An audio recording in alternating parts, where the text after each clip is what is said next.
बरी किया चाहिए जज साहब। अब मर गया तेल लगा के। क्या कहना चाहते हो? और ये लड़की कौन है? यही नीलम है जज साहब, जिसके भाई और भाभी का खून हुआ।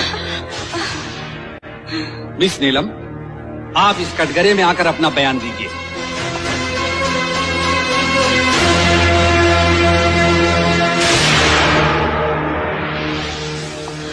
जाओ, घबराओ मत। तुम सिद्धांत पटेल की मौत हो,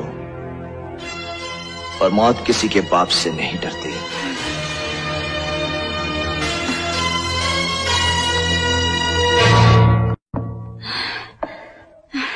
क्या तुम इस लड़के को पहचानती हो?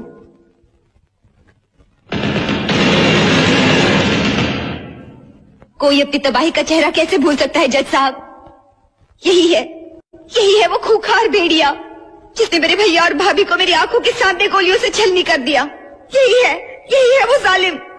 जब तक इसे फांसी की सजा नहीं हो जाती, मेरे भैया और भाभी की आत्मा तड़पती रहेगी उनकी आत्मा। जज साहब, इसे फांसी दे दीजिए, जज साहब, इसे फांसी दे दीजिए। जज साहब, इसे फांसी दे दीजिए,